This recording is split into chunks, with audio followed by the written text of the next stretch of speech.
Hi, everybody, and welcome back for another chapter of Sri Nisargadatta Maharaj's I Am That. And this is chapter 8 today. Let me share the screen. And it's a long chapter. I won't go through all of it. In fact, I'll just go through a little bit of the beginning because it deals with Maharaj's main teaching, basically. So the self stands beyond the mind. And the question is, how can I make my mind steady? Many of us have asked this, yes? How can I make my mind steady? Maharaj says, how can an unsteady mind make itself steady? Of course, it cannot. It is the nature of the mind to roam about. People even call it the monkey mind. It jumps all over the place, and that's okay. That is the nature of the mind to do that. All you can do is to shift the focus of consciousness beyond the mind. Or some may even say prior to the mind. But in other words, stop focusing on the mind. How is it done? The million-dollar question. Everybody wants to know how. How do we do it? Refuse all thoughts, and this is Maharaj's main teaching, yeah? Refuse all thoughts except one, the thought, I am. Refuse all thoughts except one, the thought, I am. The mind will rebel in the beginning, but with patience and perseverance, it will yield and keep quiet. Once you are quiet, things will begin to happen spontaneously and quite naturally, without any interference on your part.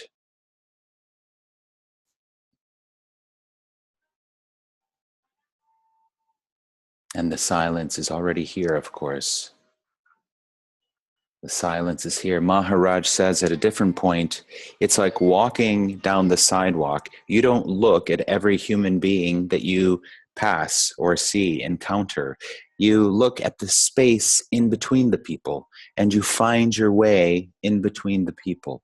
So this is the same teaching. He's saying, look at the space. Go beyond the mind. Stop focusing. Stop identifying so much with the content of mind.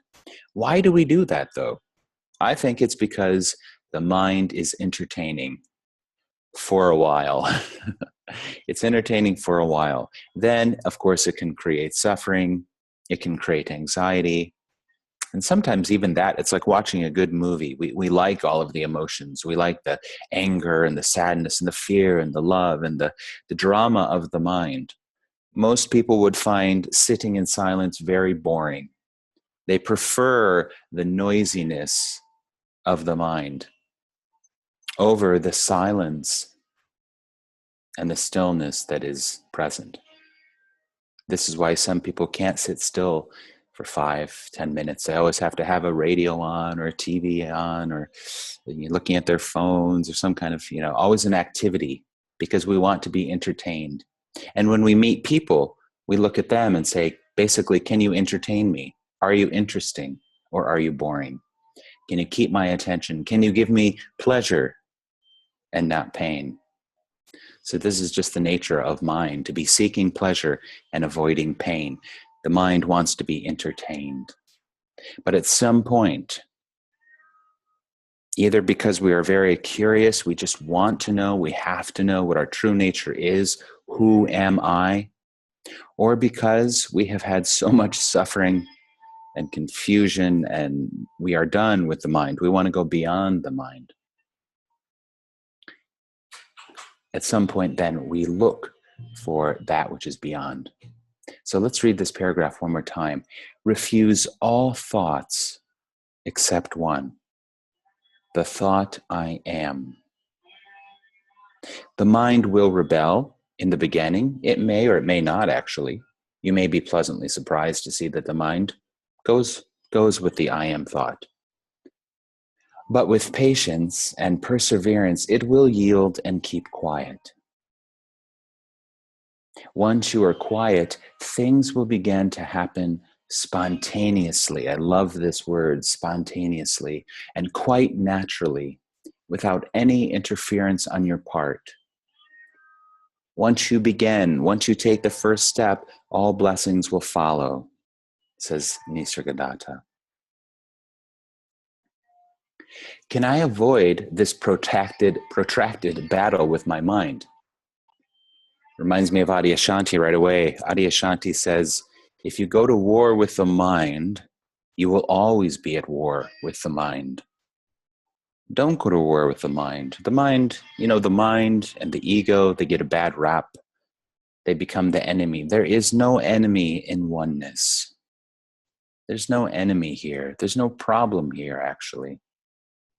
Everything is just the simple and beautiful and wonderful expression of oneness. Yes, some of it creates pain, but in oneness, even pain is not a problem. Everything is accepted because everything is a part of this oneness. It's not seen as other. It's just what appears to be happening in each moment. So Maharaj says, yes, you can. Just live your life as it comes, but alertly, watchfully, allowing everything to happen as it happens, doing the natural things the natural way, suffering, rejoicing as life brings. This also is a way. And when we see alertly and watchfully, I think it's important to say that this isn't done with tension, of course, like, I have to watch everything. And, no, again, we're relaxing into awareness. We're resting as awareness. We're just simply allowing things to appear and disappear, but we're not falling asleep. Even though we say rest as awareness, we're not falling asleep. We are awake and aware and alive, and yet the quality of this awareness is relaxed. There wouldn't need to be any anxiety at all. There's just a simple and powerful, though, and dynamic awareness and awakeness and alertness, and this allowing of everything to come and go. So the question is, well, then I can as well marry, have children, run a business, be happy. Of course, we think that if we do these things, we will be happy. Maharaj says, sure, you may or may not be happy. Take it in your stride. We all have this idea, if I get married, if I have children, if I run a business, I will be happy. Sometimes we are. Sometimes we're not. But it does point to the fact that we all want to be happy. Maharaj says, true happiness, we might even call it joy, maybe ananda, bliss. It cannot be found in things that change and pass away. Pleasure and pain alternate inexorably. Happiness, true happiness, comes from the self and can be found in the self only. Find your real self, swarupa, and all else will come with it. Find your real self and all else will come with it. Now, when I grew up, I was Christian, and in the Bible it says, put God first, and all things shall be added unto you. So when I read this, I feel it's the same message. Put God first. Put love first. Put truth first. Put health first. Freedom first. A lot of firsts here, huh?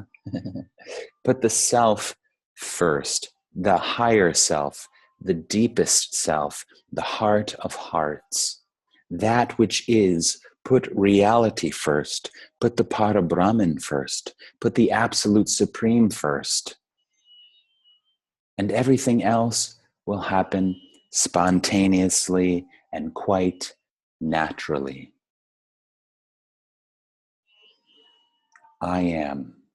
I am is the Alpha and the Omega, the beginning and the end. Everything else is coming and going, but I am is eternal, beyond space and time, the changeless, the birthless, the deathless. So focusing on the highest, the deepest, that which is actual, that which is real, that which does not come or go. This being, pure being, with the capital B, if you will, that is the one constant. I am. I am that I am. Om.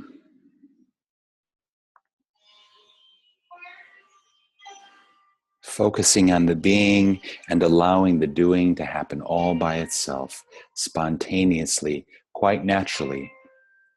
Nisargadatta said yesterday, it's just like your digestion or your perspiration or your hair growing or your nails growing.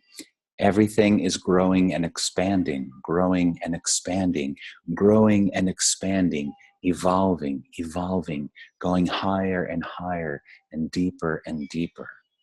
And yet, while this change is happening, the I am, the being, the consciousness, the awareness, the absolute is beyond it all, prior to it all, untouched, already the perfect expression of oneness.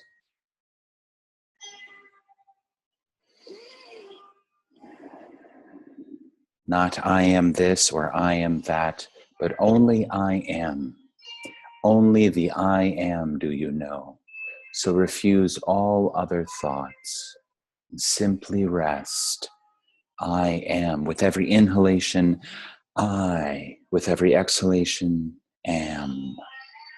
I am. And just allow everything else to come and go, to come and go. No need to grasp, no need to let go, to push away rather. Just let everything come and go, come and go. I am remains, pure being remains, the Pada Brahman, which is prior and beyond everything, remains. Gate, gate, paragate, parasamgate, bodhisvaha. Gate, gate, paragate, parasamgate, bodhisvaha. Om Namah Shivaya. Om Namah Shivaya. Om Namah Shivaya.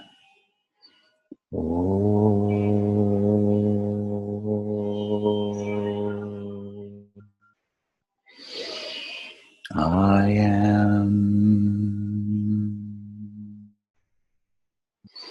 I am. I am.